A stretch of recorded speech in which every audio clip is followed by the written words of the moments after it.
Bem-vindos ao podcast Crescer, onde pretendemos estimular o pensamento crítico de pais e filhos em torno de temas relevantes e sensíveis através de uma abordagem baseada em factos.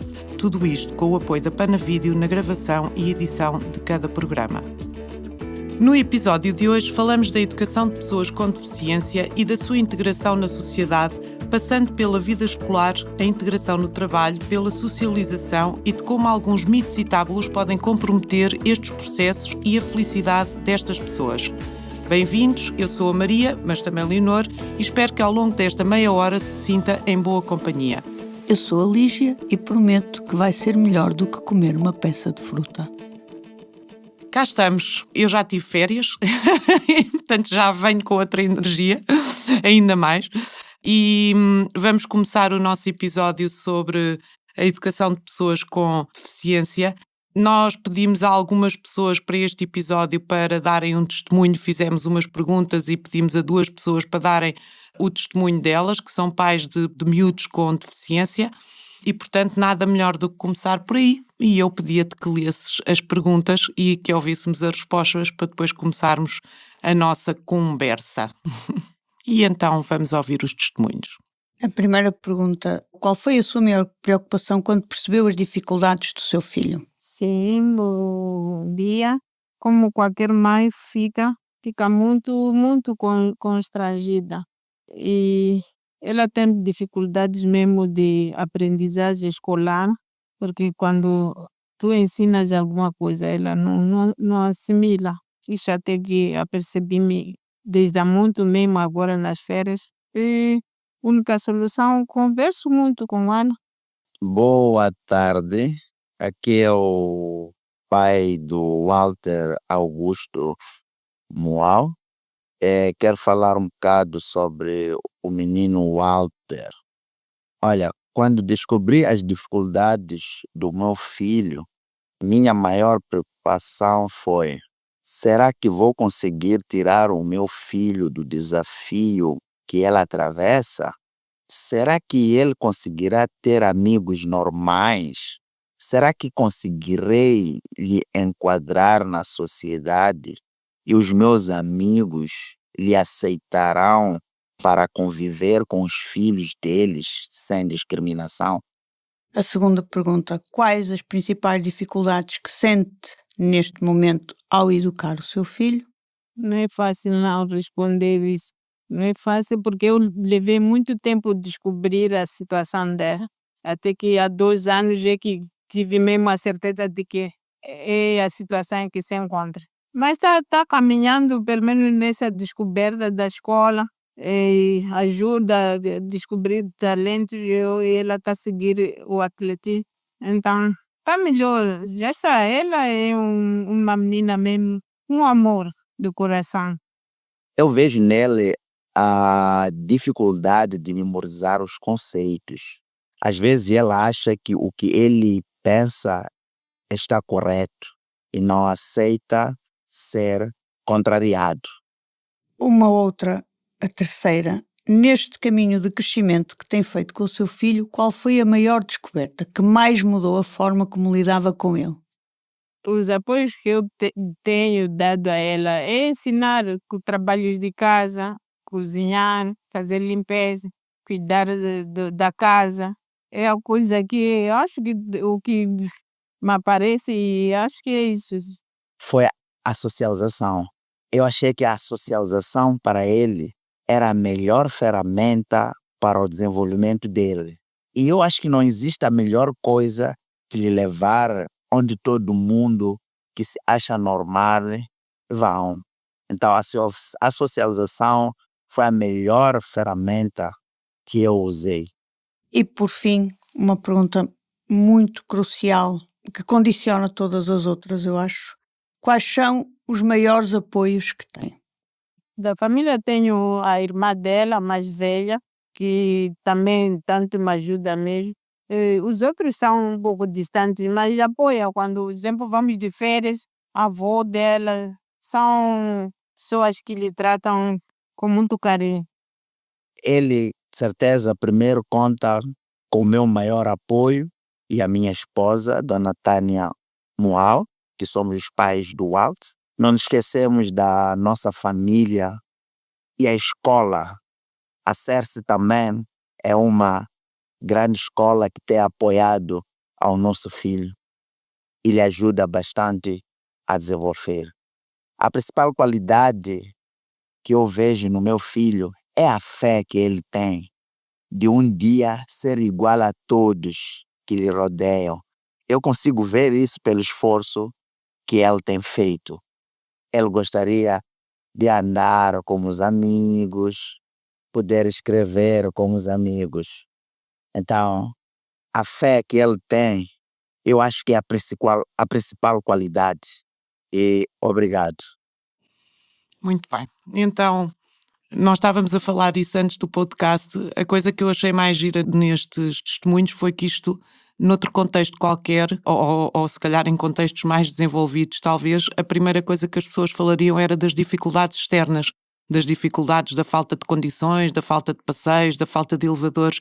Aqui, as pessoas, curiosamente, num contexto onde nada dessas coisas existem, e estamos muito longe desses confortos, a principal preocupação das pessoas é o bem-estar, mas o bem-estar como pessoas e o apoio da família, e o carinho e o ensinar-lhes a ter algum objetivo, não é? De fazerem uma vida relativamente normal dentro dos contextos onde vivem. Portanto, a senhora diz ensinar a tratar da casa e a viver, não é? A fazer a sua vida relativamente normal, e que ela está a seguir o atletismo e, portanto, dar-lhe um caminho.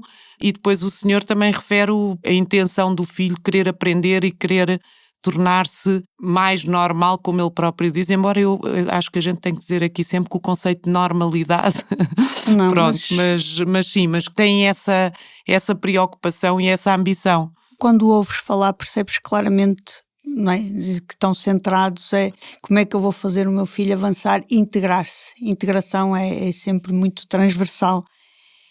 E eu concordo muito contigo, que é muito engraçado.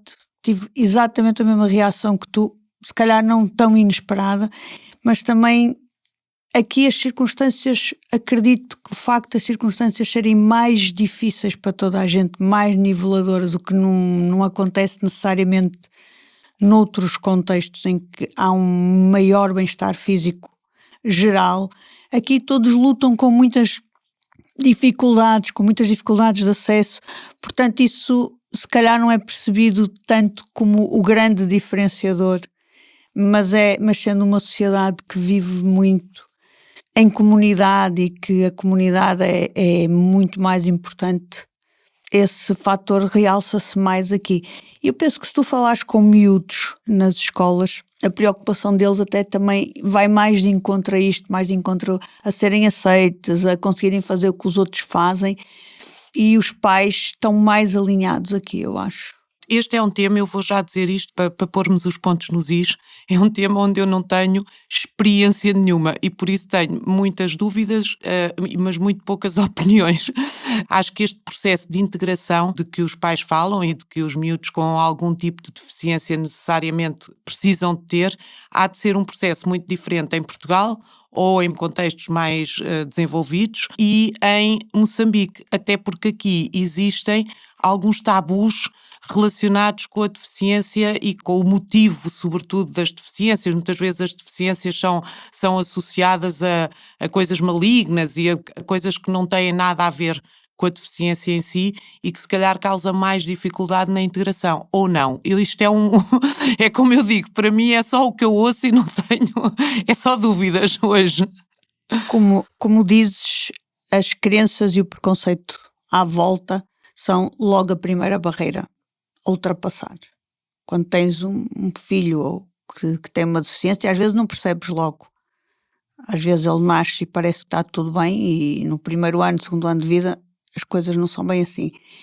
Mas eu não acredito, não tenho a experiência de que essa autoculpabilização seja só daqui. Se calhar aqui tens talvez um componente mais místico e mais de espíritos e mais de maus olhados eventualmente, ou de teres falhado em relação a cumprir determinadas coisas, mas mesmo noutros contextos tu vês que as pessoas pensam muito o que é que eu fiz, o que é que eu falhei, e ainda existe, mesmo fora deste contexto, a ideia do castigo de Deus, de eu fiz alguma coisa, porque é que eu não mereço isto, porque é que eu estou a fazer isto. Portanto, apesar de não ser talvez tão elaborado este sentimento de falha, foi por minha culpa, eu fiz alguma coisa, é muito, muito comum e dificulta muito a fase de aceitação, a fase de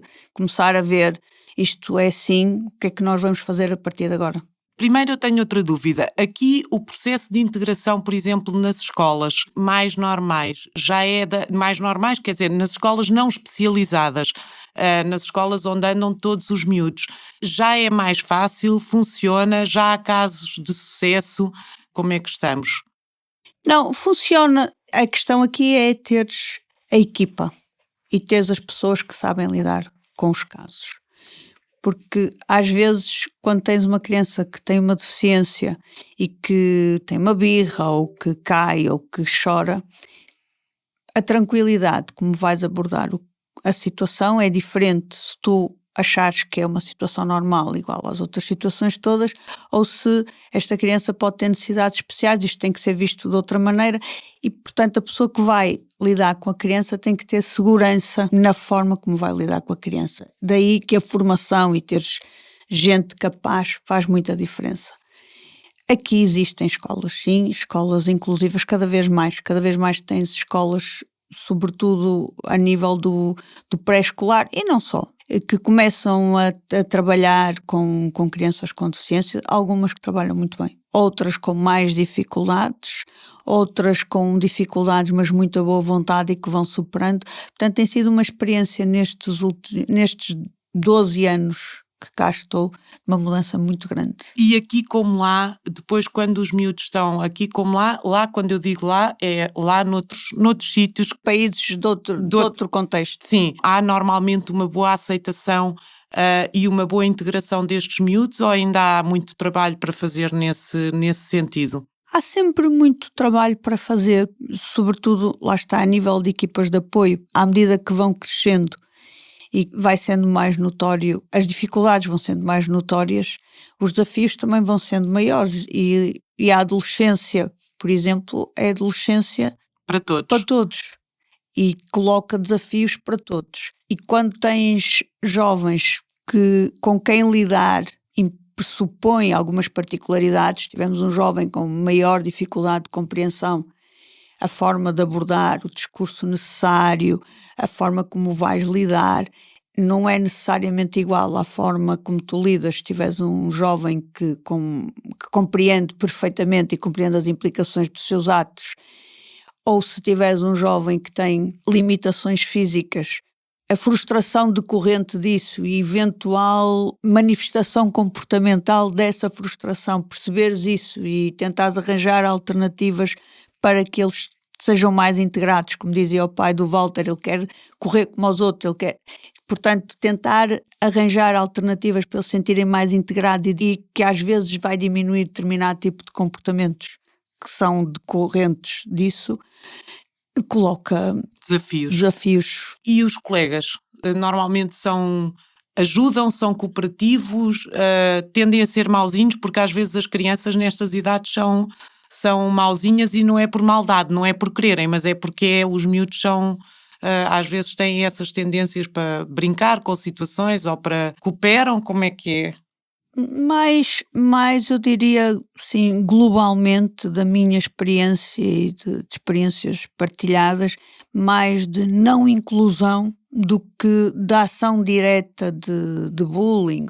Acontece e também vai depender das escolas e do contexto das escolas, não dá assim muito para generalizar a esse ponto, mas é mais no sentido da não inclusão do que propriamente uma ação direta de agressão ou de bullying. Às vezes é pedirem-lhes para eles fazerem determinadas coisas para se colocarem em sarilhos, às vezes isso acontece. Quando são escolas que são inclusivas, há muito enfoque da parte dos professores e da parte das pessoas, que eles precisam de uma atenção especial e de uma consideração especial, e vai sendo aceito, como te digo.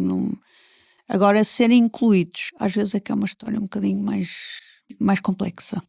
E acabam por ter níveis de sucesso, apesar disso tudo. As experiências têm sucesso, na generalidade, as experiências em termos de depois de finalização, de concretização de resultados dos miúdos, a generalidade é o quê? Sim, é não? É mais ou menos, depende muito dos casos?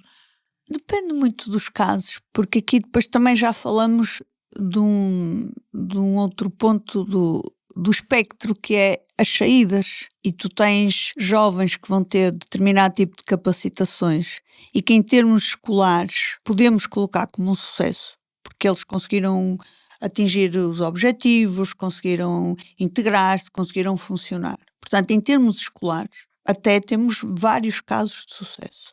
Mas depois, quando passamos do escolar para a sociedade, estamos a falar de uma realidade muito diferente. Portanto, nessa perspectiva de se é um sucesso, é preciso que a sociedade depois absorva esse sucesso. E isso ainda não acontece. É difícil. É difícil. Vai acontecendo, Vai mas acontecendo é difícil. aqui e ali.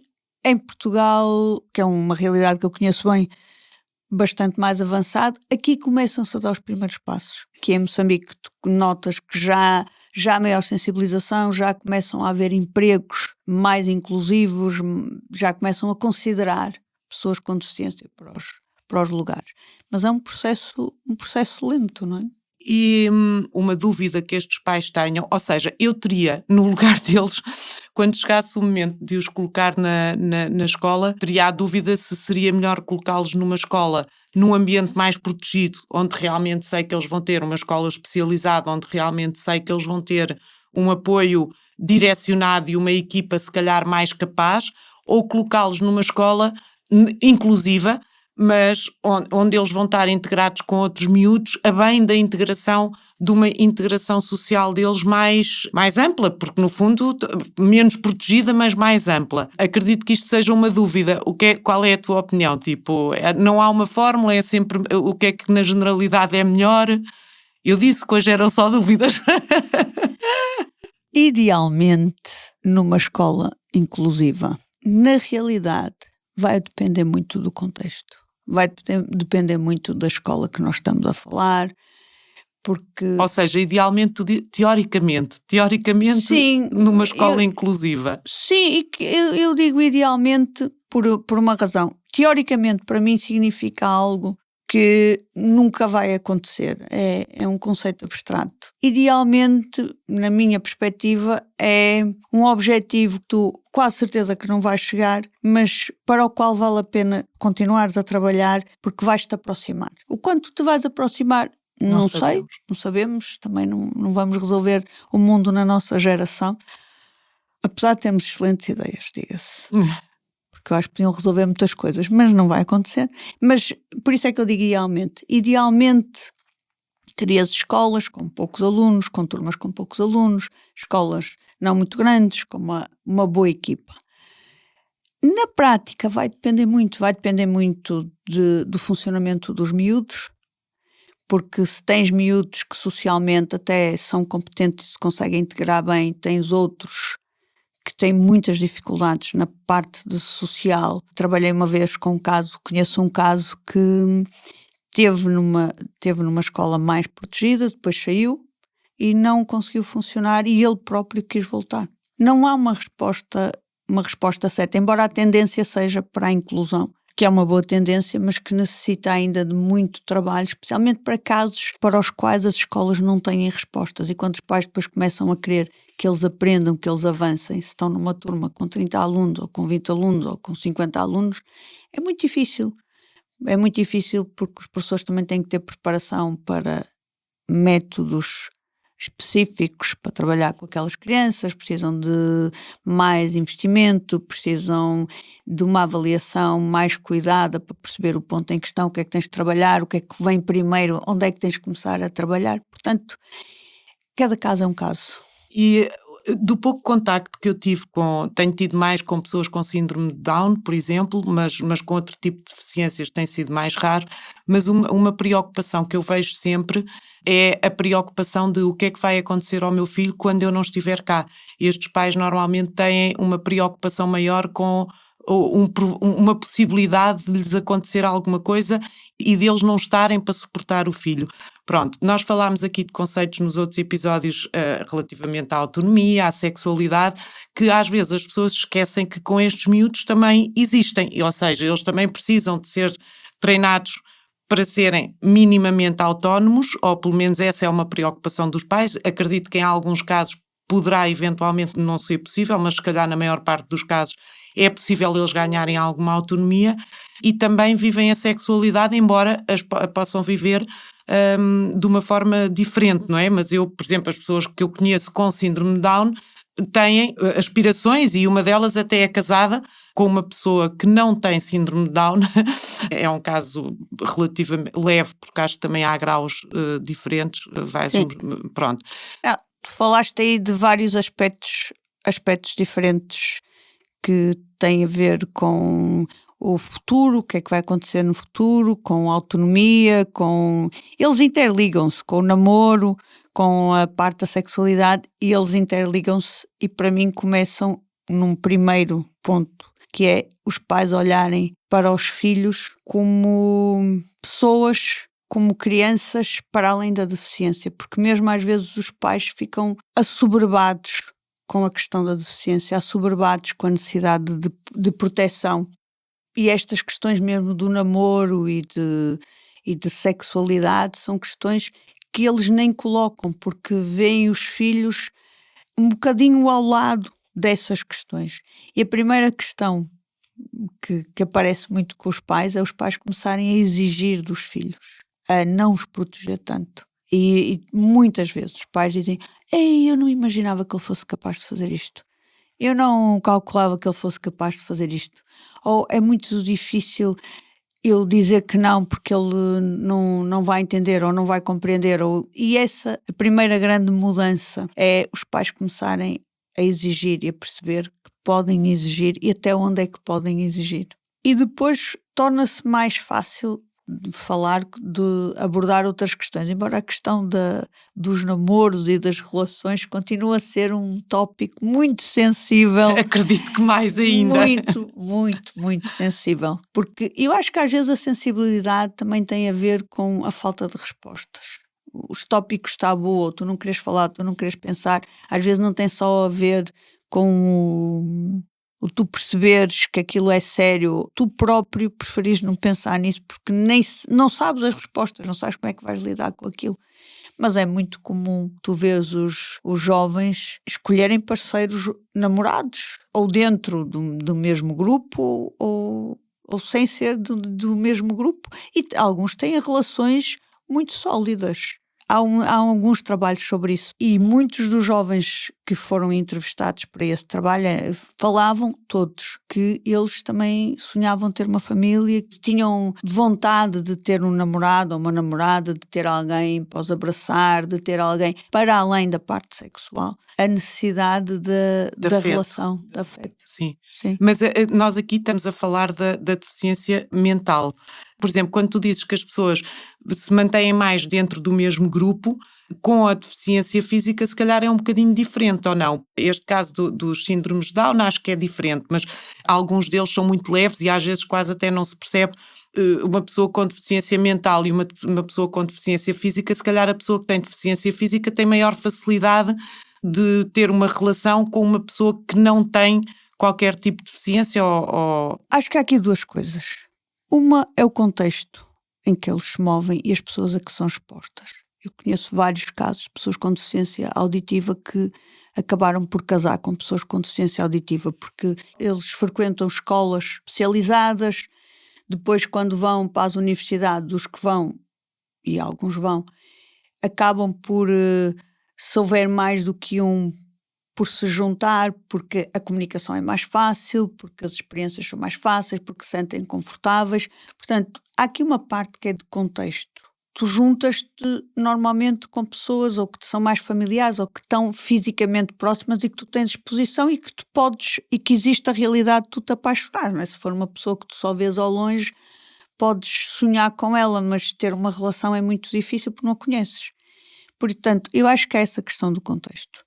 Nos deficientes visuais eu tenho menos experiência, mas sei que também tem escolas específicas, escolas especializadas, portanto, mais uma vez, as pessoas a quem está disposta também vai condicionar um bocado, não é?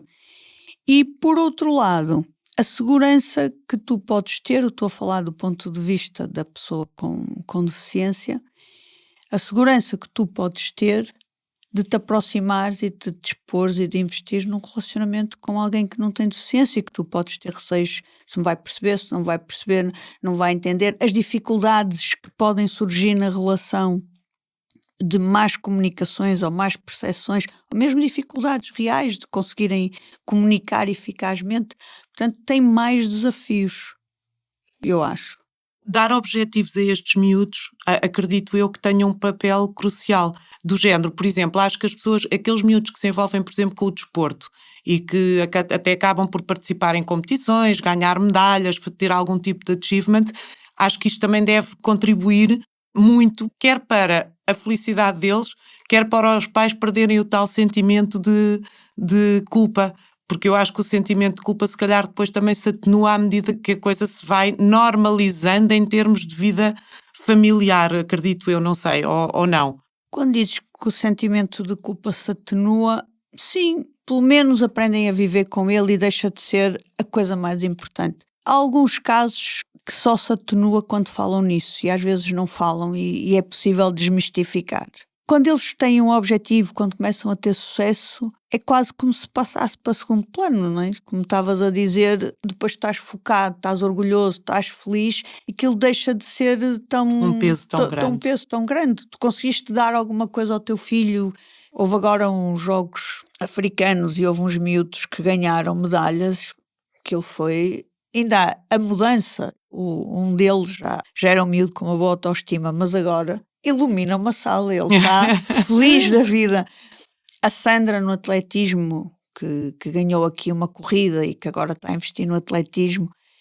Mas eu acho que isso funciona com qualquer pessoa que tenha um objetivo. Claro, é melhor. Que lhe dá uma razão, que lhe dá um sustentáculo para sentir que consegue. E aqui tem este condicionante extra de é mais difícil nós encontrarmos áreas onde eles sobressaiam.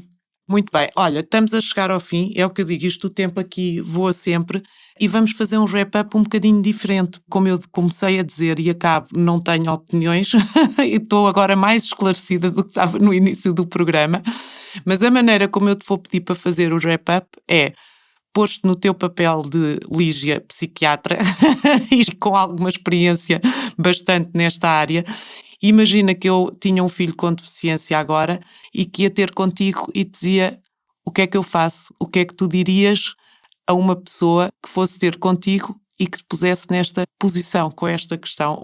Qual era o teu conselho geral para uma pessoa a quem acontece ter um filho com deficiência, para ela seguir o melhor caminho possível? Antes de responder à tua muito interessante questão, eu acho que é mesmo uma maneira que reflete o espírito deste podcast e deste tema em específico.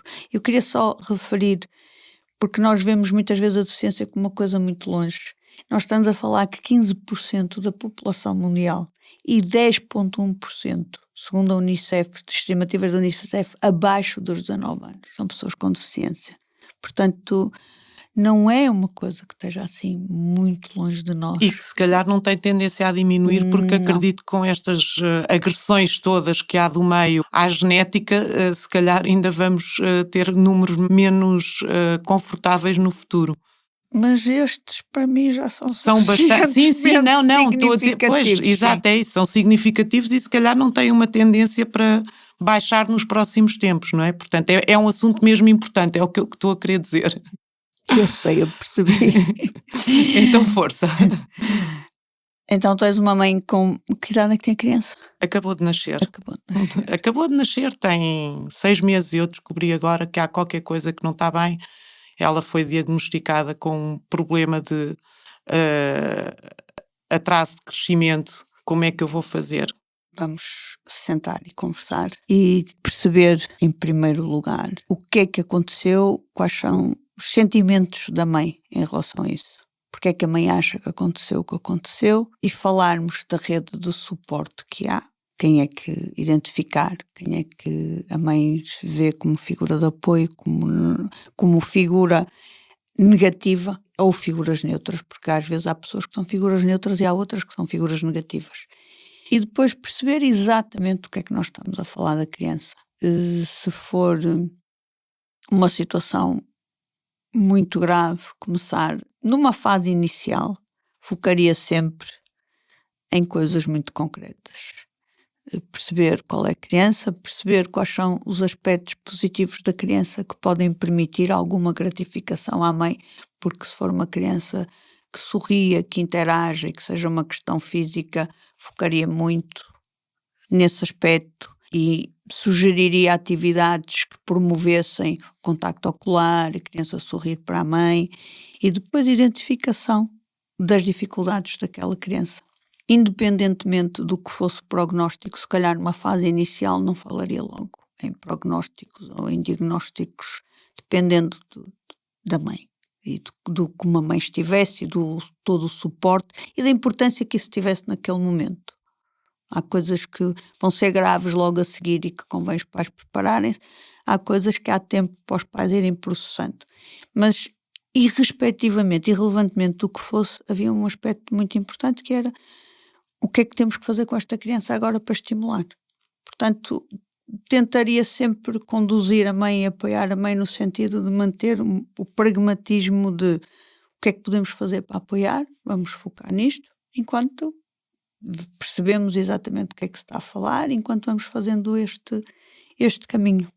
Resumindo, se calhar o importante é quando acontece uma coisa destas, as pessoas terem a noção que não vão conseguir sozinhas e procurar logo apoio e tentar encarar a coisa de uma forma positiva e ter apoio. Sim. Eu vou-te dizer isso porque sim, encarar a coisa de uma forma positiva seria o ideal, mas é muito... É irrealista. Uhum. É irrealista no momento em que tu te confrontas ao teu filho, tu já sonhaste com ele, já fizeste planos para ele e te confrontas com isso, procurar apoio, porque é ao apoio que tu vais procurar que compete ajudar-te a conseguir fazer isso. Porque não é um momento de demasiada fragilidade para tu, não é, sozinho conseguires alcançar. Muito bem. Chegamos à sugestão, não ao fim, repara que eu ia dizer ao fim, mas disse à sugestão. E a tua sugestão, porque eu esqueci-me de pensar numa sugestão e vou ficar aqui a processar enquanto tu dizes a tua. Vamos. Eu vou sugerir um filme que é Little Miss Sunshine. Ele já esteve no Netflix, não sei muito bem em que plataformas é que apanhas isso. Mas é um filme muito engraçado que, embora não fale da deficiência, fala de uma família que está a atravessar uma fase complicada e que tem várias pessoas em situações desafiantes. Porque às vezes a questão da deficiência também tem a ver com isso, com os desafios que coloca para podermos ultrapassar. E está feito de uma forma, uma comédia, não é bem uma comédia, mas tem muito humor. E é uma forma de pensarmos sobre as coisas diferente. Pronto, então eu, como realmente não pensei, vou sugerir o livro que eu estou a ler e que ainda não acabei, e que se chama Homo Sapiens, e que nos ajuda, acho eu, a perceber a evolução da humanidade de uma forma diferente e a pôr em questão se, como humanidade, às vezes tomamos as melhores opções e as opções que tomamos são mesmo no sentido de uma evolução que nos vai favorecer ou numa evolução que nos vai desfavorecer. Estou a achar muito giro o livro e recomendo. Pronto, e chegamos ao fim do nosso episódio. Para quem nos esteve a acompanhar, não percam o próximo episódio, onde falaremos do insucesso e de como a negatividade associada à falha, seja na vida académica, no desporto ou noutras atividades, pode comprometer o processo de experimentação e de aprendizagem e impactar o futuro dos nossos jovens. Entretanto, não se esqueçam de subscrever o nosso canal no YouTube, @crescer_Maria Elígia. Acompanhem as novidades e deixem-nos os vossos comentários no Facebook, Instagram ou e-mail, podcastcrescer.mz@gmail.com. E temos uma comunidade, juntem-se à comunidade, tragam pessoas para a comunidade, recomendem a comunidade e deixem-nos as vossas opiniões e as vossas sugestões e as vossas perguntas. Nós prometemos que vamos dar atenção, informação e não só 2 dedos, mas muita conversa. E até à próxima! E assim, com o apoio da Panavídeo, chegamos ao fim do episódio de hoje. Entretanto, descubra-nos, acompanhe-nos e deixe-nos o seu comentário. Prometemos ler, ouvir com atenção e talvez até, quem sabe, 2 dedos de conversa. Até à próxima!